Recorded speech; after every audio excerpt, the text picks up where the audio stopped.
इस वक्त हम आपको बता दें कि गोरखपुर कलेक्ट्रेट में है और यहाँ कुछ पीआरडी मेडिकल कॉलेज के जो स्टूडेंट हैं वो डीएम से मिलने आए थे और उन्होंने अपना ज्ञापन सौंप दिया है। इनका गंभीर आरोप है कि जो बीआरडी मेडिकल कॉलेज में रेडियो डिप्लोमा रेडियो थेरेपी का जो इनका कोर्स है वो एक तरीके से बिना रजिस्टर्ड तरीके से अवैध तरीके से चलाया जा रहा है, जिसके खिलाफ इन्होंने शिकायत की है। और आइए इन्हीं से जानते हैं कि क्या है ये पूरा मामला। क्या नाम है आपका? मेरा नाम सौरभ यादव है। मैं बीआरडी मेडिकल कॉलेज का डिप्लोमा इन रेडियोथेरेपी का छात्र हूँ। ये कोर्स AERB में रजिस्टर्ड न होने के कारण जो बच्चे पास आउट हो जा रहे हैं उनको कहीं पे भी जॉब नहीं मिल पा रही है। तो अभी आप लोग मतलब क्या किए हैं, क्या बात हुआ है? अभी बात हुआ है सर, AERB को रजिस्ट्रेशन को लेकर हम लोग विभागाध्यक्ष, पैरामेडिकल डीन और प्रिंसिपल से मिले, लेकिन अभी इस पर कोई सुनवाई नहीं हो रही है।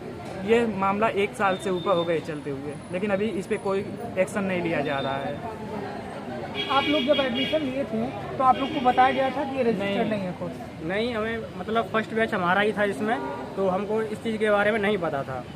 लेकिन जब हम पास आउट हुए, हमने AERB में अपना एलोरा का रजिस्ट्रेशन किया तो उधर से हमें पता चला कि हमारा कोर्स ऐड ही नहीं है। तो हमने जाके प्रिंसिपल सर को बोला कि सर हमारा कोर्स ऐड करवाइए, 1 साल से हम प्रयास कर रहे हैं, सर कोर्स ऐड करवा दीजिए जिससे हम प्राइवेट जॉब भी कर सकें, अगर सरकारी आए तो सरकारी में अप्लाई कर सकें। अभी तक कोई भी कार्रवाई नहीं हुई है। जाते हैं तो बोलते हैं कि वेट कीजिए, हो जाएगा। कब तक वेट करें? 1.5 साल हो गए। 1.5 साल से ऊपर हो गए। तो कौन से सेमेस्टर के आप हैं? हम 2022 और 23 सेमेस्टर के हैं और 1 साल से ज़्यादा घर पर बैठे हैं।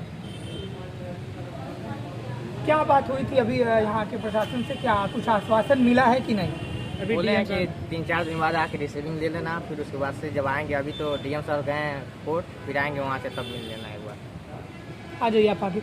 क्या था ये पूरा मामला, अगर आप बता सके तो? और सर पूरा मामला यही है कि हमारा कोर्स जो बीआरडी मेडिकल कॉलेज में चल रहा है वो पूरी तरह से अवैध तरीके से चलाया जा रहा है, जो बिल्कुल भी वैध नहीं है और हमारे छात्रों के साथ खिलवाड़ हो रहा है। और उनको ये भी नहीं पता है कि हमारा कोर्स रजिस्टर्ड कब होगा कब नहीं होगा। 1.5 साल हो गए हैं लगभग सबको प्रयास करते हुए, अभी तक किसी ने कोई सुनवाई नहीं की है। किसी ने हमको एक आश्वासन भी नहीं दिया है कि जिससे हमको कुछ शांति मिले, क्योंकि सारे लोग बस यही कहते हैं कि हो जाएगा और कोई सुनवाई नहीं होती है। हमारे पैरामेडिकल डीन पवन प्रधान जी हैं, उन्होंने भी अभी तक कोई उचित कार्रवाई नहीं की है। प्रिंसिपल जो हैं हमारे डॉक्टर राजकुमार जायसवाल जी हैं, उन्होंने भी अभी तक कोई आश्वासन नहीं दिया है। बस जाने पे बस यही कहते हैं कि आप लोग अपने स्तर से प्रयास करते रहिए बस। और विभाग अध्यक्ष जो हमारे हैं डॉक्टर राकेश रावत जी, उन्होंने भी साफ मना कर दिया कि हमारे हाथ में कुछ नहीं है। हमारे RSO हैं ज्ञानचंद मौर्य जी, उन्होंने भी साफ मना कर दिया कि हम लोग कुछ नहीं कर सकते इसमें। जो हमारा कोर्स है बिना रजिस्ट्रेशन के हम लोग कहीं भी एलिजिबल नहीं है, ना तो गवर्नमेंट पोस्ट के लिए ना ही प्राइवेट में हम कहीं ट्राई कर सकते हैं। अपने कोर्स को लेके कहीं जॉब वगैरह, हमारा कोई फ्यूचर सिक्योर नहीं है इसके लिए। तो हम लोग बस उसी के प्रयास में हैं कि हम लोग का जल्दी से जल्दी रजिस्ट्रेशन हो जाए, क्योंकि हमारे जो सुपर सीनियर हैं वो लोग बेरोज़गार घूम रहे हैं, उनको साफ मना कर दिया गया है यहाँ पे आने से। हमारे बैच में, हमारे डिपार्टमेंट में उनको साफ मना कर दिया जाता है कि आप लोग मत आइए।